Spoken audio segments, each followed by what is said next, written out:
ಶಿವ ಕೊಲೆ ಕೇಸಲ್ಲಿ ಬಿಜೆಪಿ ಶಾಸಕ ಭೈರತಿ ಬಸವರಾಜ್ಗೆ ಮತ್ತೆ ಸಂಕಷ್ಟ ಎದುರಾಗಿದೆ. ಹೈಕೋರ್ಟ್ ನಿರೀಕ್ಷಣಾ ಜಾಮೀನು ನೀಡಲು ನಿರಾಕರಣೆ ಮಾಡಿದೆ. ಈ ಹಿನ್ನೆಲೆ ಮಾಜಿ ಸಚಿವರಿಗೆ ಬಂಧನದ ಭೀತಿ ಎದುರಾಗಿದೆ.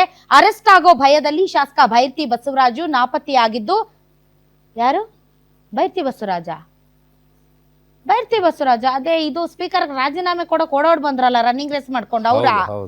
ಸೊ ಅದೇ ಸ್ಪೀಡಲ್ಲಿ ಓಡೋಗಿದಾರಾ ಗೊತ್ತಿಲ್ಲಪ್ಪ. ಭೈರತಿ ಬಸವರಾಜ್ಗಾಗಿ ಸಿಐಡಿ ಅಧಿಕಾರಿಗಳಿಂದ ಸರ್ಚ್ ಮಾಡ್ತಾ ಇದ್ದಾರೆ. ಒಬ್ಬ ಶಾಸಕ ಓಡೋಗೋದಂದ್ರೆ ಏನ್ರಿ ಅಲ್ವಾ?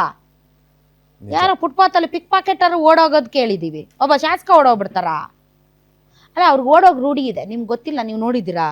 ಇಲ್ಲ ಅದೇ ಸ್ಪೀಕರ್ ರಾಜೀನಾಮೆ ಕೊಟ್ಟಾಗ ಬಸ್ ಇಳಿದು ಫಸ್ಟ್ ಯಾರು ಓಡ್ ಬಂದ್ರೆ ಹೇಳಿ? ರನ್ನಿಂಗ್ ರೇಸ್ ಅಲ್ಲಿ ಎಲ್ಲಾರು ಓಡ್ ಬಂದ್ರಲ್ಲ, ಮುನ್ರತ್ನ, ಸೋಮಶೇಖರ್, ಗೋಪಾಲಯ್ಯ, ಇವರು, ಆಮೇಲೆ MTB ನಾಗರಾಜು, ಬಹಳ ಒಂದು ರಮೇಶ್ ಜಾರಕಿಹೊಳಿ, ಇವರೆಲ್ಲ ಬಂದ್ರಲ್ಲ ಬಸ್ ಇಳಿದು. ಬಂದಾಗ ಫಸ್ಟ್ ಸ್ಪೀಕರ್ ಕಚೇರಿ ಓಡ್ ಬಂದಿದ್ದಾರೆ ಹೇಳಿ? ನೀವು ನೋಡಿದಿರ್ತಾನೆ, ನೆನಪಿದೆ ತಾನೆ? ಇವ್ರೆ. ಸೊ ನನಗೆ ಇನ್ನೂ ಕಣ್ಣಿಗೆ ಕಟ್ಟದಂಗೆ ಆವಾಗ ಓಡೋಗಿದ್ ನೋಡಿದ್ದೀವಿ. ಇದೇನಿದು ಬಿಕ್ಲು ಶಿವ ಕೊಲೆ ಕೇಸಲ್ಲಿ ಇವ್ರು ಓಡೋಗಿದಾರಾ? ಪೊಲೀಸರು ಶಾಸಕರನ್ನ ಸರ್ಚ್ ಮಾಡ್ತಾ ಇದ್ದಾರಾ? So sad. ಬಸವರಾಜ್ A5 ಆಗಿದ್ದಾರೆ. ಪೊಲೀಸರ ವಿಚಾರಣೆ ವೇಳೆ ಸುಳ್ಳು ಮಾಹಿತಿ ನೀಡಿದ್ದಾರಂತೆ. ಸಿಐಡಿ ತನಿಖೆ ವೇಳೆ ಭೈರತಿ ಬಸವರಾಜು ಕುಮ್ಮಕ್ಕು ಕೊಟ್ಟಿದ್ದಾರೆ ಅಂತ ಎಲ್ಲ ಹೇಳಲಾಗ್ತಾ ಇದೆ.